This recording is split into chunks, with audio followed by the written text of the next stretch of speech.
ओम मध्यम चरित्र के विष्णु ऋषि महालक्ष्मी देवता उष्णिक चंद्र शाकांभरी शक्ति दुर्गा बीज वायु तत्व और यजुर्वेद स्वरूप हैं। श्री महालक्ष्मी की प्रसन्नता के लिए मध्यम चरित्र के पाठ में इनका विनियोग है। मैं कमल के आसन पर बैठी हुई प्रसन्न मुख वाली महिषासुर मर्दनी भगवती महालक्ष्मी का भजन करती हूँ, जो अपने हाथों में अक्षमाला, फरसा, गदा, बाण, वज्र, पद्म, धनुष, कुंडिका, दंड, शक्ति, खड़ग, ढाल, शंख, घंटा, मधुपान, सूल, पास और चक्र धारण करती हैं। ऋषि कहते हैं, पूर्व काल में देवताओं और असुरों में पूरे 100 वर्षों तक घोर संग्राम हुआ। उसमें असुरों का स्वामी महिषासुर था और देवताओं के नायक इंद्र थे। उस युद्ध में देवताओं की सेना महाबली असुर से परास्त हो गई। संपूर्ण देवताओं को जीतकर महिषासुर इंद्र बन गया। तब पराजित देवता प्रजापति ब्रह्मा जी को आगे करके उस स्थान पर गए जहाँ भगवान शंकर और विष्णु विराजमान थे। देवताओं ने महिषासुर के पराक्रम तथा अपनी पराजय का यथावत वृत्तांत उन दोनों देवेश्वरों से विस्तार पूर्वक कह सुनाया। वे बोले, भगवान महिषासुर सूर्य, इंद्र, अग्नि, वायु, चंद्रमा, यम, वरुण तथा अन्य देवताओं के भी अधिकार छीन कर स्वयं ही सबका अधिष्ठाता बन बैठा है। उस दुष्टात्मा महिष के समस्त देवताओं को स्वर्ग से निकाल दिया है। अब वे मनुष्यों की भांति पृथ्वी पर विचरते हैं। देवताओं की यह सारी करतूत हमने आप लोगों से कह सुनाई है। अब हम आपकी ही शरण में आए हैं, उसके वध का कोई उपाय सोचिए। इस प्रकार देवताओं के वचन सुनकर भगवान विष्णु और शिव ने दैत्यों पर बड़ा क्रोध किया। उनकी भवें तन गईं और मुंह टेढ़ा हो गया। तब अत्यंत कोप में भरे हुए चक्रपाणी विष्णु के मुख से एक महान तेज प्रकट हुआ। इसी प्रकार ब्रह्मा, शंकर तथा इंद्र आदि अनन्य देवताओं के शरीर से भी एक बड़ा भारी तेज निकला। यह सब मिलकर एक हो गए। महान तेज का वह पुंज ज्वालायमान पर्वत सा जान पड़ा। देवताओं ने देखा, वहाँ उनकी ज्वालाएं संपूर्ण दिशाओं में व्याप्त हो रही हैं। संपूर्ण देवताओं के शरीर से प्रकट हुई उस तेज की कहीं तुलना नहीं थी। एकत्रित होने पर वह एक नारी के रूप में परिणत हो गया और अपने प्रकाश से तीनों लोकों में व्याप्त जान पड़ा। भगवान शंकर का जो तेज था, उससे उस देवी का मुख प्रकट हुआ। यमराज के तेज से उसके सिर के बाल निकल आए। श्री विष्णु भगवान के तेज से उसकी भुजाएं उत्पन्न हुई। चंद्रमा के तेज से दोनों स्तनों का और इंद्र के तेज से मध्य भाग का प्रादुर्भाव हुआ। वरुण के तेज से जंघा और पिंडली तथा पृथ्वी के तेज से नितंब भाग प्रकट हुआ। ब्रह्मा के तेज से दोनों चरण और सूर्य के तेज से उनकी उंगलियां हुई। वसुओं के तेज से हाथों की उंगलियां और कुबेर के तेज से नासिका प्रकट हुई। उस देवी के दांत प्रजापति के तेज से और तीनों नेत्र अग्नि के तेज से उत्पन्न हुए। उनकी भवें संध्या के और कान वायु के तेज से उत्पन्न हुए। इसी प्रकार अनन्य देवताओं के तेज से भी उस कल्याणमयी देवी का आविर्भाव हुआ। तदनंतर समस्त देवताओं के तेज से प्रकट हुई देवी को देखकर महिषासुर के सताए हुए देवता बहुत प्रसन्न हुए। पिनाकधारी भगवान शंकर ने अपने शूल से एक शूल निकाल करके उन्हें दिया। फिर भगवान विष्णु ने भी अपने चक्र से चक्र उत्पन्न करके भगवती को अर्पण किया। वरुण ने भी शंख भेंट किया। अग्नि ने उन्हें शक्ति दी और वायु ने धनुष तथा बाण से भरे हुए 2 तरकस प्रदान किए। सहस्त्र नेत्रों वाले देवराज इंद्र ने अपने वज्र से वज्र उत्पन्न करके दिया और ऐरावत हाथी से उतार कर एक घंटा भी प्रदान किया। यमराज ने दंड से दंड, वरुण से पास, प्रजापति से स्फटिकाक्ष की माला तथा ब्रह्मा जी ने कमंडल भेंट किया। सूर्य ने देवी के समस्त रोमकूपों में अपनी किरणों का तेज भर दिया। काल ने उन्हें चमकती हुई ढाल और तलवार दी। क्षीर समुद्र ने उज्ज्वल हार तथा कभी छीर्ण न होने वाले 2 दिव्य वस्त्र भेंट किए। साथ ही उन्होंने दिव्य चूड़ामणि, 2 कुंडल, बड़े उज्ज्वल अर्धचंद्र, सब बाहुओं के लिए केयूर, दोनों चरणों के लिए निर्मल नुपुर, गले की सुंदर हंसलियाँ और सब उंगलियों में में पहनने के लिए रत्नों से बनी अंगूठियां दी। विश्वकर्मा ने उन्हें अत्यंत निर्मल फरसा भेंट किया, साथ ही अनेक प्रकार के अस्त्र और आवेग्य कवच दिए। इसके सिवा मस्तक और वक्ष स्थल पर धारण करने के लिए कभी न कुमलाने वाले कमलों की मालाएं दी। जलाधि ने उन्हें सुंदर कमल का फूल भेंट किया। हिमालय ने सवारी के लिए सिंह तथा भांति भांति के रत्न समर्पित किए। ध्यानाध्यक्ष कुबेर ने मधु से भरा पान पात्र दिया तथा संपूर्ण नागों ने राजा शेष ने जो इस पृथ्वी को धारण करते हैं उन्हें बहुमूल्य मणियों से विभूषित नागहार भेंट किया। इसी प्रकार अन्य देवताओं ने भी आभूषण और अस्त्र शस्त्र देकर देवी का सम्मान किया। तत्पश्चात उन्होंने बारंबार अट्टहास पूर्वक उच्च स्वर से गर्जना की। उनके भयंकर नाद से संपूर्ण आकाश गूंज उठा। देवी का यह अत्यंत उच्च स्वर से किया हुआ सिंहनाद कहीं समा न सका। आकाश उनके सामने लघु प्रतीत होने लगा। उससे बड़े जोर जोर की प्रतिध्वनि हुई, जिससे संपूर्ण विश्व में हलचल मच गई और समुद्र कांप उठे, पृथ्वी डोलने लगी और समस्त पर्वत हिलने लगे। उस समय देवताओं ने अत्यंत प्रसन्नता के साथ सिंहवाहिनी भवानी से कहा, देवी तुम्हारी जय हो। साथ ही महिषियों ने भक्ति भाव से विनम्र होकर उनका स्वागत किया। संपूर्ण त्रिलोक को क्षोभग्रस्त देख दैत्यगण अपनी समस्त सेना को कवच आदि से सुसज्जित कर हाथों में हथियार ले सहसा उठकर खड़े हो गए। उस समय महिषासुर ने बड़े क्रोध में आकर कहा, आह, यह क्या हो रहा है। फिर वह संपूर्ण असुरों से घिरकर उस सिंहनाद की ओर लक्ष्य करके दौड़ा और आगे पहुंचकर उसने देवी को देखा, जो अपनी प्रभा से तीनों लोकों को प्रभावित कर रही थीं। उनके चरणों के भार से पृथ्वी दबी जा रही थी। मधु के मुकुट से आकाश में रेखा सी खींच रही थी तथा वे अपनी धनुष की टंकार से सातों पातालों को क्षुब्ध किए देती थी। देवी अपनी हजारों भुजाओं से संपूर्ण दिशाओं को आच्छादित करके खड़ी थी। तदंतर उनके साथ दैत्यों का युद्ध छिड़ गया। नाना प्रकार के अस्त्र शस्त्रों के प्रहार से संपूर्ण दिशाएं उद्भासित होने लगी। चिच्छुर नामक महान असुर महिषासुर का सेना नायक था। वह देवी के साथ युद्ध करने लगा। वहाँ अन्य दैत्यों की चतुरंगनी सेना साथ लेकर चामर भी लड़ने लगे। 60,000 रथियों के साथ आकर उदग्र नामक महादैत्य ने लोहा लिया। 1 करोड़ रथियों को साथ लेकर महाहनु नामक दैत्य युद्ध करने लगा, जिसके रोए तलवार के समान तीखे थे। वह असिलोमा नामक दैत्य 5 करोड़ रथी सैनिकों सहित युद्ध में आ डटा। 60 लाख रथियों से घिरा हुआ बसकाल नामक दैत्य भी उस युद्ध भूमि में लड़ने लगा। परिवारित नामक राक्षस हाथी सवार और घुड़सवारों के अनेक दलों तथा करोड़ रथियों की सेना लेकर युद्ध करने लगे। बिडाल नामक दैत्य 5 अरब रथियों से घिरकर लोहा लेने लगा। इसके अतिरिक्त और भी हजारों महादैत्य रथ, हाथी और घोड़े की सेना साथ लेकर वहां देवी के साथ युद्ध करने लगे। स्वयं महिषासुर उस रणभूमि में कोटि कोटि सहस्त्र रथ, हाथी और घोड़ों की सेना से घिरा हुआ खड़ा था। वे दैत्य देवी के साथ तोमर, बिंदीपाल, शक्ति, मूसल, खड्ग, परशु और पट्टिस आदि अस्त्र शस्त्रों का प्रहार करते हुए युद्ध कर रहे थे। कुछ दैत्यों ने उस पर शक्ति का प्रहार किया, कुछ लोगों ने पास फेंके तथा कुछ दूसरे दैत्यों ने खड्ग प्रहार करके देवी को मार डालने का उद्योग किया।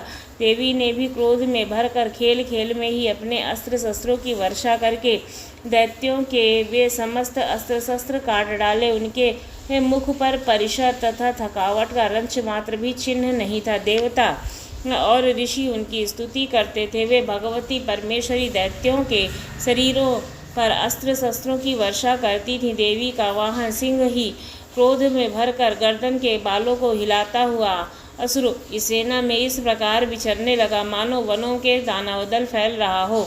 रणभूमि में दैत्यों के साथ युद्ध करती हुई अंबिका देवी ने श्वास छोड़े। वे सभी तत्काल सैकड़ों हजारों गणों के रूप में प्रकट हो जाए और परशु, बिंदीपाल, खड्ग और पट्टिस आदि अस्त्र द्वारा असुरों का सामना करने लगे। देवी की शक्ति से बढ़े हुए वे गण असुरों का नाश करते हुए नगाड़ा और शंख आदि बजे बजाने लगे। उस संग्राम महोत्सव में कितने ही गण मृदंग बजा रहे थे। तदंतर देवी ने त्रिशूल से, गदा से, शक्ति की वर्षा से और खड्ग आदि से सैकड़ों महादैत्यों का संहार कर डाला, कितनों को घंटे के भयंकर नाद से मूर्छित करके मार गिराया, बहुतेरे दैत्यों को पास से बांधकर धरती पर घसीटा, कितने ही दैत्य उनकी तीखी तलवार की मार से दो दो टुकड़े हो गए, कितने ही गदा की चोट से घायल हो धरती पर सो गए, कितने ही मूसल की मार से अत्यंत आहत होकर रक्त वामन करने लगे। कुछ दैत्य सूल से छाती फट जाने के कारण पृथ्वी पर ढेर हो गए। उस रणांगण में बाण समूहों की वृष्टि से कितने ही असुरों की कमर टूट गई। बाण जी की तरह झपटने वाली देवी पीड़क दैत्यगण अपने प्राणों से हाथ धोने लगे, किन्हीं की बाहें छिन्न भिन्न हो गईं, कितनों की गर्दनें कट गईं, कितने ही दैत्यों के मस्तक कट कट कर गिरने लगे, कुछ लोगों के शरीर मध्य भाग में भी विदीर्ण हो गए, कितने ही महादैत्य जंघें कट जाने से पृथ्वी पर गिर पड़े, कितनों को ही देवी ने एक बाह, एक पैर और एक नेत्र वाले करके दो टुकड़ों में चीर डाला, कितने ही दैत्य मस्तक कट जाने पर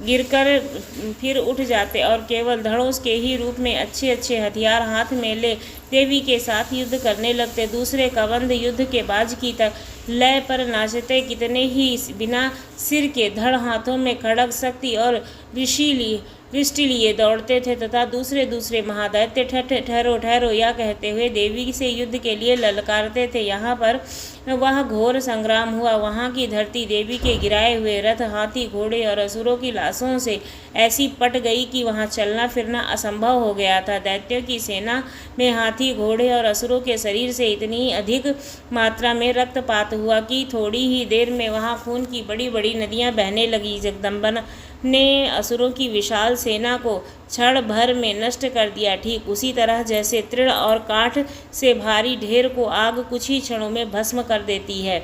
और वह सिंह भी गर्दन के बालों को हिला हिला कर जोर जोर से गर्जना करता हुआ दैत्यों के शरीरों से मानो उनके प्राण चुने लेता हो। वहाँ देवी के गणों ने भी उन महादैत्यों के साथ ऐसा युद्ध किया जिससे आकाश में खड़े हुए देवतागण उन पर बहुत संतुष्ट हुए और फूलों की वर्षा हुई।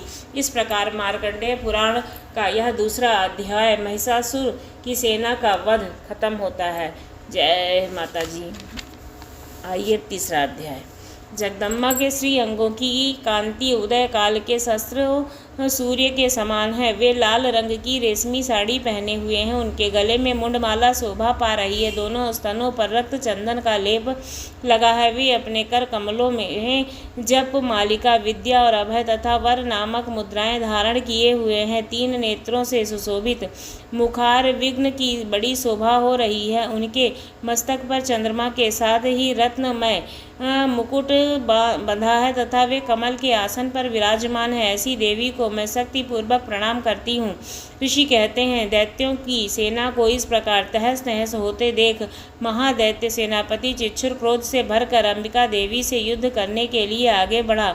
वह असुर रणभूमि में देवी के ऊपर इस प्रकार बाणों की वर्षा करने लगा जैसे बादल मेरुगिरी के शिखर पर पानी की धार बरसा रहे हों। तब देवी ने अपने बाणों से उनके बाण समूहों को अनायास ही काटकर उनके घोड़ों और सारथी को भी मार डाला। साथ ही उनके धनुष तथा अत्यंत ऊंची ध्वजा को भी तत्काल काट गिराया। धनुष कट जाने पर उसके अंगों को अपने बाणों में बीघ डाला। धनुष, बाण, घोड़े और सारथी के नष्ट हो जाने पर असुर ढाल और तलवार लेकर देवी की ओर दौड़ा। उसके तीखी धार वाली तलवार से सिंह के मस्तक पर चोट करके देवी की भी बाईं भुजाओं में बड़े वेग से प्रहार किया। राजन, देवी की बाह पर पहुँचते ही वह तलवार टूट गई। फिर तो क्रोध से लाल आंखें करके उस राक्षस ने सूल हाथ में लिया और उसे उस महादैत्य ने भगवती माँ भद्रकाली के ऊपर चढ़ाया। यह सूल आकाश से गिरते हुए सूर्यमंडल की भांति अपने तेज से प्रज्वलित हो उठा। उस सूल को अपनी ओर आते देखकर देवी ने भी सूल का प्रहार किया। उससे राक्षस के सूल के सैकड़ों टुकड़े हो गए। साथ ही महादैत्य चिच्छुर की भी धज्जियां उड़ गईं। उन प्राणों से हाथ धो बैठा। महिषासुर ने सेनापति उस महापराक्रमी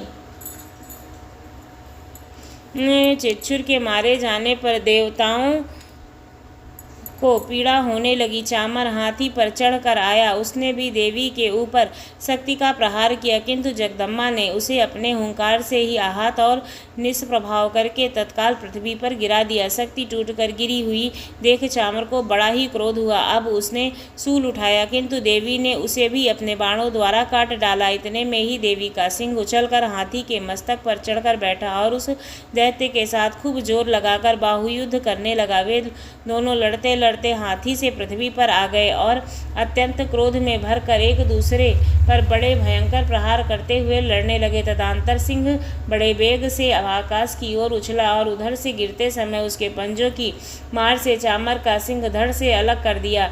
इसी प्रकार उदग्र भी शिला और वक्ष आदि की मार खाकर रणभूमि में देवी के हाथ से मारा गया तथा कराल की दांतों, मुक्कों और थप्पड़ों की चोट से धराशाही हो गया। क्रोध में भरी हुई देवी ने गदा की चोट से उद्दत का कचूमर निकाल दिया, विंध्यपाल से वस्काल को तथा बाणों से ताम्र और अंधक को मौत के घाट उतार दिया। 3 नेत्रों वाली परमेश्वरी ने त्रिशूल से उग्रवीर्य तथा महाहनु नामक दैत्यों को मार डाला। तलवार की चोट से बिड़ाल के मस्तक को धड़ से काट गिराया।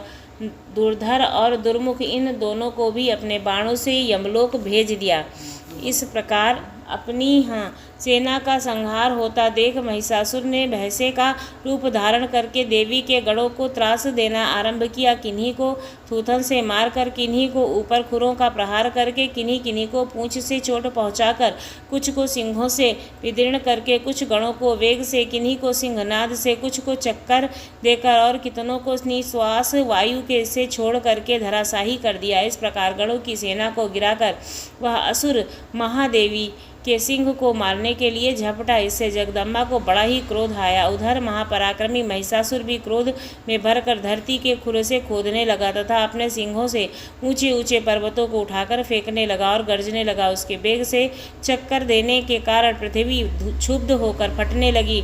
उसकी पूंछ से टकराकर समुद्र सब ओर से धरती को डुबोने लगा। हिलते हुए सिंहों के आघात से विदीर्ण होकर बादलों के टुकड़े टुकड़े हो गए।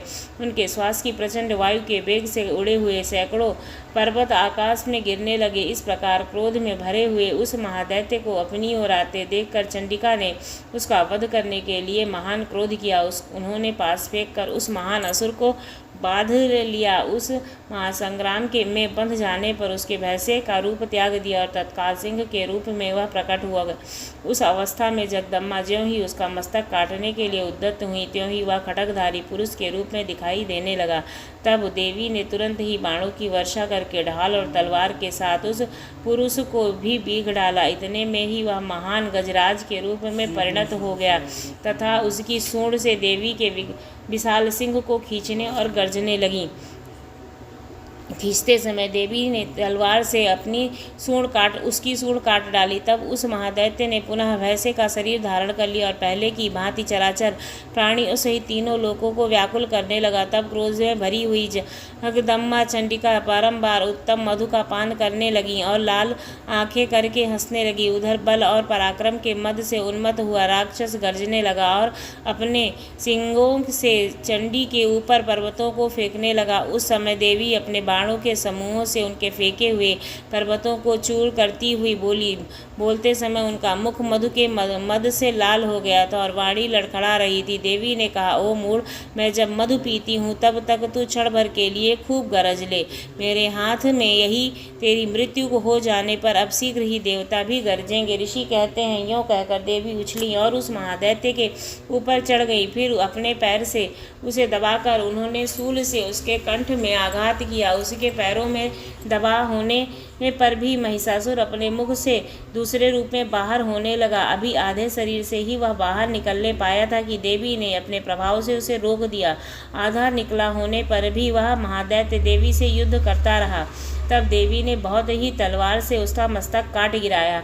फिर तो हाहाकार करती हुई दैत्यों की सेना भाग गई और संपूर्ण देवता अत्यंत प्रसन्न हुए।